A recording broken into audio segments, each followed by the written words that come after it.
Good afternoon and welcome to the Maryland Public Service Commission this October 21st, 2021.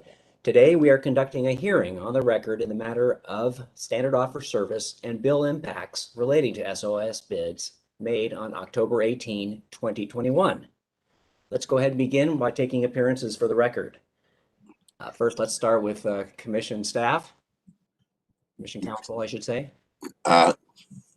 Good afternoon, Mr. Chairman. Lloyd Spivak for Commission staff. With me this afternoon are Frank Mossberg of Bates White LLC, the Commission's consultant, and Drew McAuliffe of the Commission's Electricity Division. Thank you, Mr. Spivak. Next, let's go to Office of People's Counsel. Good afternoon, Commissioners. Joseph Cleaver on behalf of the Office of People's Counsel. Great, thank you, Mr. Cleaver. Next, we'll go to our utilities, starting with Potomac Edison.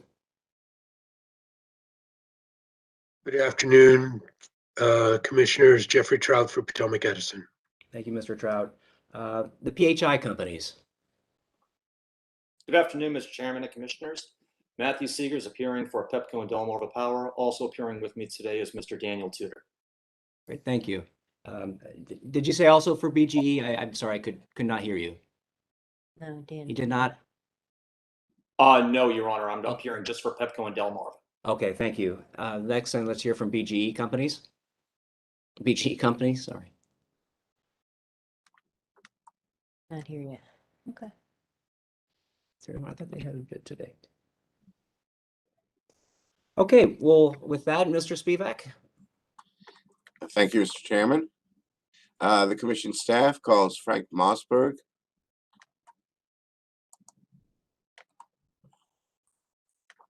Mr. Mossberg, would you please raise your right hand? Do you solemnly swear under the penalties of perjury that the statements made in this matter today are the truth, the whole truth, and nothing but the truth?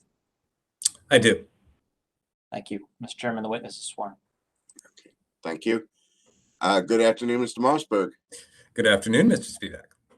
Spivak. Do you have in front of you a document titled captioned in case numbers 9056 and 9064, titled Direct Testimony of Frank Mossberg, Bates White LLC, on behalf of the staff of the Public Service Commission of Maryland and dated with today's date?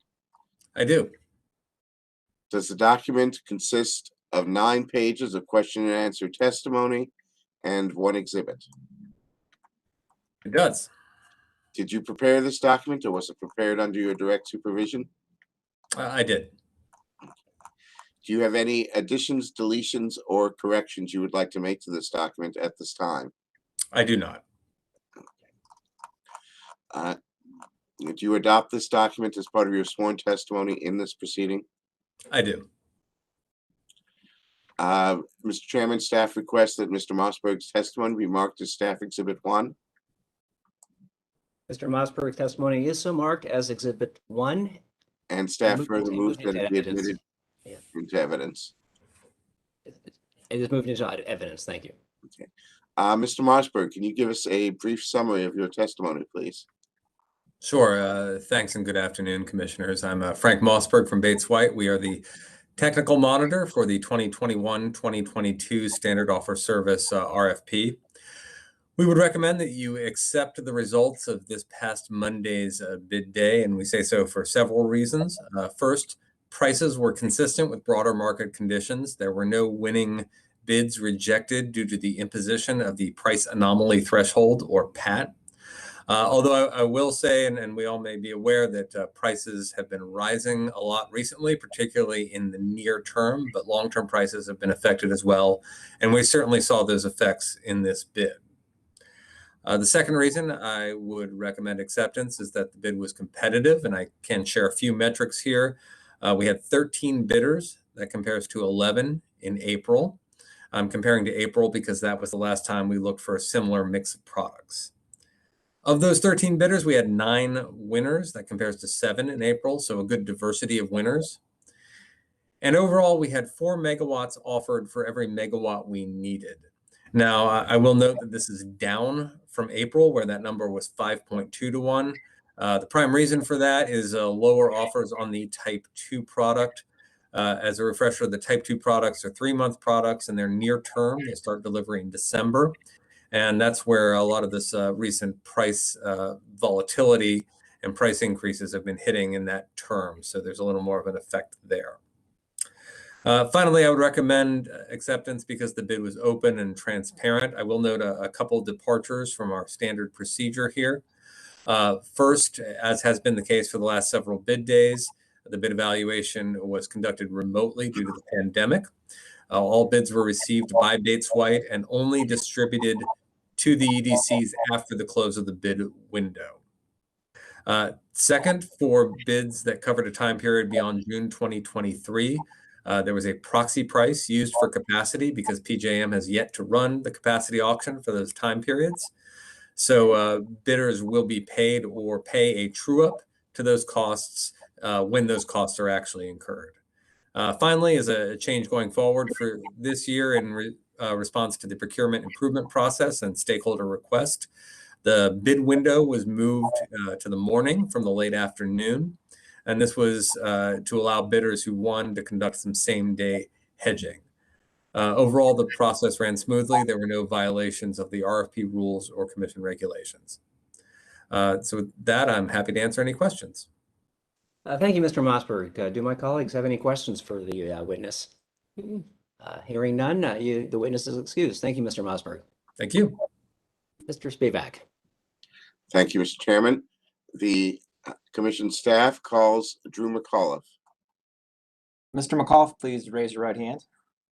Do you solemnly swear under the penalties of perjury that the statements made in this matter today are the truth, the whole truth, and nothing but the truth? I do.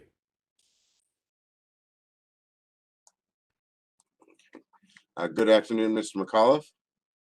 Good afternoon.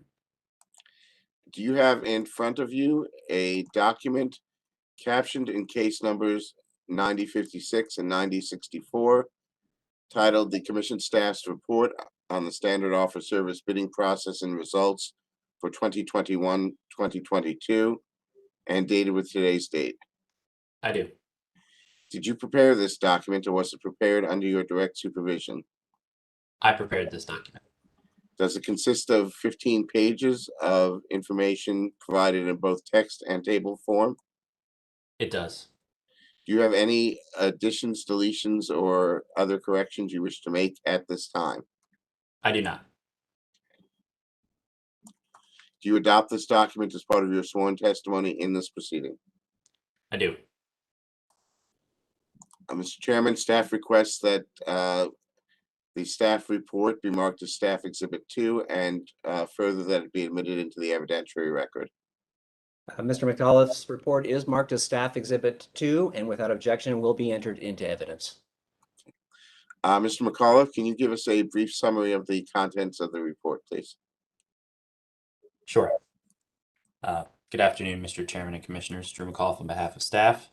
I will provide a brief overview of staff's report of the estimated bill impacts of the standard offer service bidding conducted on October 18th, 2021.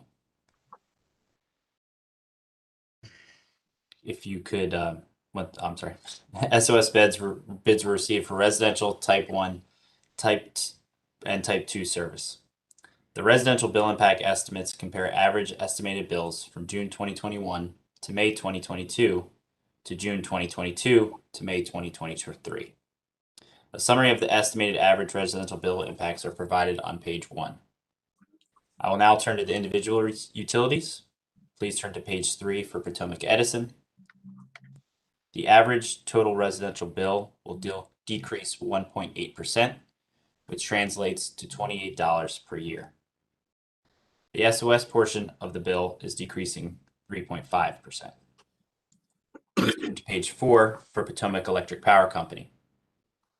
Average total residential bills are increasing 4.3%, which translates to $72 per year.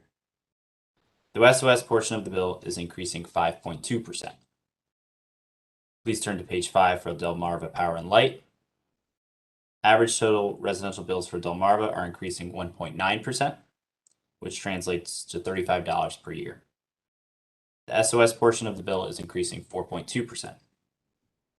Please turn to page 6 for Baltimore Gas and Electric. Average total electric residential bills for BGE are increasing 1.3%, which translates to $22 per year. The SOS portion of the bill is increasing 2.7%. Please turn to page 7 for type 1 estimated average bill impacts, which show increases for PE, Pepco, Delmarva, and BGE. Next, I will review the type 2 estimated average bill impacts. Please turn to page 8. This compares estimated bills from December 2020 through February 2021 to December 2021 through February 2022. Additionally, a comparison of the SOS rates from fall to winter is provided. Please turn to page 11 for Potomac Edison. Average total bills for winter 21-22 increased 52 to 65% from winter 2021. SOS rates are increasing 102% from fall to winter. Please turn to page 12 for BGE. Average total electric bills for winter 21-22 increased 55 to 61% relative to winter 2021. SOS rates are increasing 100 to 113% from fall to winter. Please turn to page 13 for Delmarva. Average total bills for winter 21-22 show an increase of 43 to 47% from winter 2021. SOS rates are increasing 102 to 106% from fall to winter. Finally, please turn to page 14 for Pepco. Average total bills for winter 21-22 are increasing 56 to 60% from winter 2021. SOS rates are increasing 98 to 99% from fall to winter. This concludes my summary. Thank you. Thank you, Mr. McAuliffe. Do commissioners have any questions for the witness? Hearing none, the witness is excused. Mr. Spivak, anything further? Staff has nothing further, Mr. Chairman. Thank you, Mr. Spivak. Does anyone else wish to be heard on this matter? Hearing none, this proceeding is adjourned. Thank you, Mr. Chairman. Commissioners?